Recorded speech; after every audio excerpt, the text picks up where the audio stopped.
Yeah, no one come through now. All right.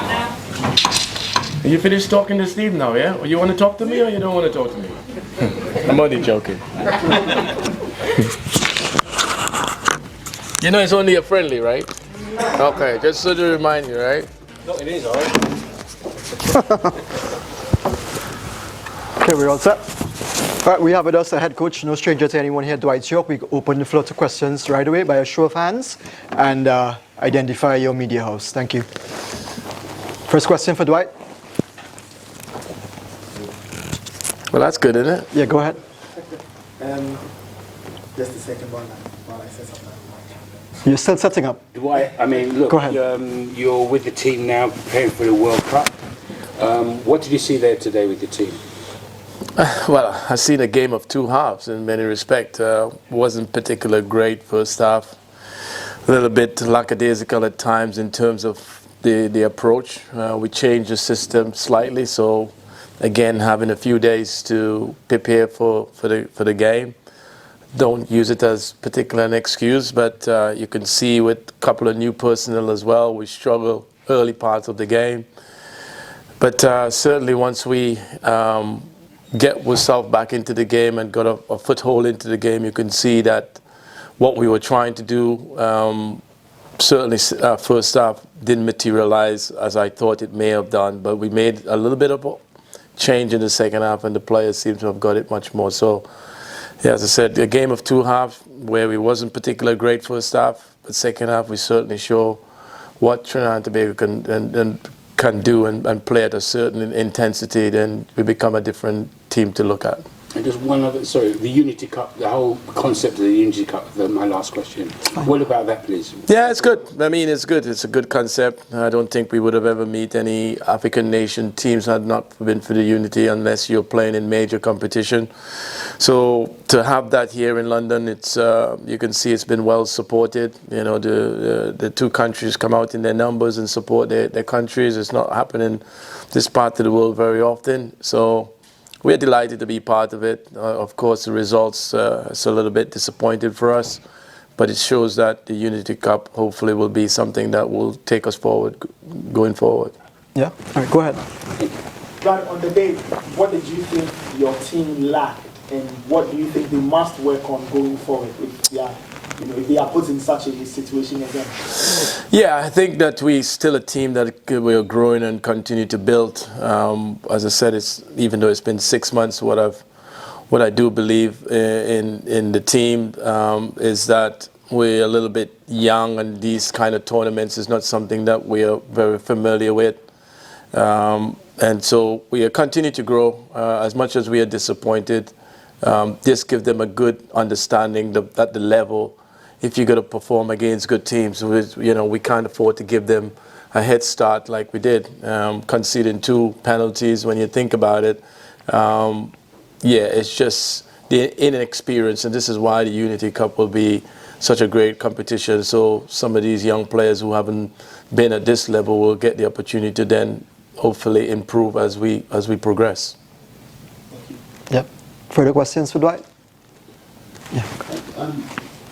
Considering you had a second string squad, you had a lot of players who were fighting to get into your Gold Cup plans, you didn't have any time to prepare for the match.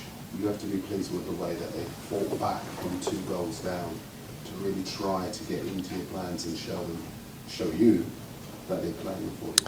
Yeah, and I said that in the dressing room to the players. I think that, as I said, it's a game of 2 halves, even though I didn't felt we played particularly great first half. But certainly what I can take the positive, and there are positive in that defeat, as you mentioned, it's the fact that we are showing the character. You get, see players, the willingness to get back in it.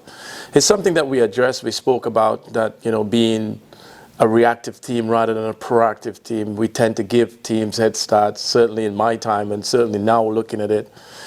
And I've said to them inside, we can't afford to give good teams the head start and then decide to chase them down in the second half. And we did that, and that's very encouraging.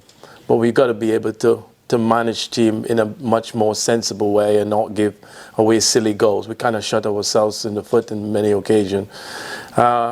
Yeah, Jamaica is obviously a good team, but like any other good team, you can't give them a good start. And so we gifted them a couple of goals tonight, in my opinion.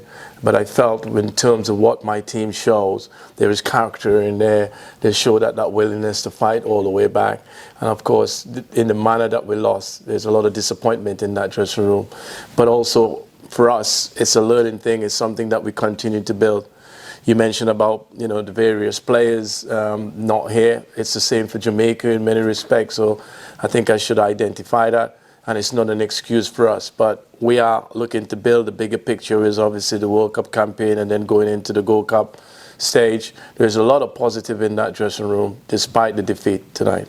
Obviously, everybody knows you were winners at club level.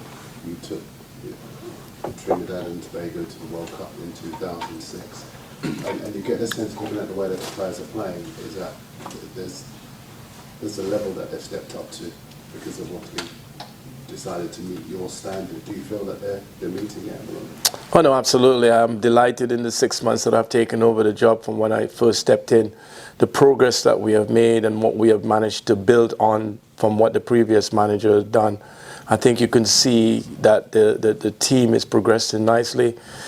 There's still a lot of hard work in there to be done. There's no two ways about that. I feel confident. I feel that the team is buying into the whole idea, my playing philosophy. I think that is a key part of why you see the improvement in the team going forward. And we continue to build. I still do believe when everyone comes together and we get the pieces together, we become a team that can compete at the highest level. And we're showing that resilience tonight, particularly in the second half.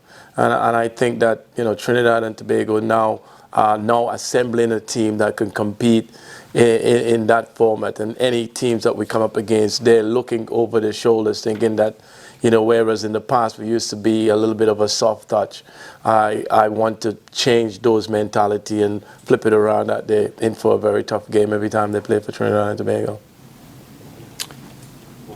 We have one more question. Good. Any further? Yeah, all right, at the back, go ahead. Couldn't hear you there. Can you speak up a bit, Tex? We're going to forward from the Observer. Cool. Just kind of, we're curious as to basically, you said that you changed some stuff like sort of around half-time and you sort of spoke about being more proactive. Is that something you said to your players at half-time to kind of change it? Yeah, a little bit, just a little tweak here and there. We felt like the fullbacks was a little too high earlier on, which then narrowing the spaces to our wide players, they were a little bit too advanced. They needed to stay a little bit flatter so that when you come flat, when you're playing in the back four, you need your fullbacks to kind of be slightly ahead, but not as far ahead as we were in the first half. So once we tweak that, then the space then open up. Then you can see the space, then you can then play a better passing. But if you go with your fullbacks being really high, it's all well and good because we usually play in a 3 at the back, where you can push the fullbacks a little bit forward. Our fullback in the first half was getting ahead a little bit too early, and that create the space or lack of space, so to speak. So once we tweak that, and you will see that in the second half, we'll look a much more competent team in terms of completion of the pass, in terms of taking control. And when you give players space to play in, then they take the ball in a much better positive way. And you could see that clearly. Once we did that, then we caused Jamaica so much problem. And, you know, I'm sure a lot of people who genuinely looked at that game could have gone either way. And unfortunately for us, we conceded at the very death. But, you know, it's one of those games that we will learn from. The defeat is hard to take. The players are disappointed in there. But ultimately, this is still a built-in stage for us. And we will only get better from it. Good. And just a final one from me. Just sort of curious, looking forward to Saturday, is there a particular opponent that you're... No, we want to make sure and finish on a high. We got other campaigns to look forward to after this game. We want to make sure and not come away here without a victory. So whoever we got, we know the other game will be played tomorrow. We know what we got. Then we will know exactly who we're coming up against. We'll be prepared like we always prepare for every team. But we certainly want to build momentum here going in. We don't want to get another defeat going into the campaign. We want to get building momentum because we've been on a sort of a real positive note. So I say to the players, let's pick ourselves up, dust down tonight, think about it, get over it tomorrow, we start again, and then we look forward to the game at the weekend. All right. Thank you very much, Dwight. Thank you. All right. See you guys on Ta-ra. Saturday.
Yo,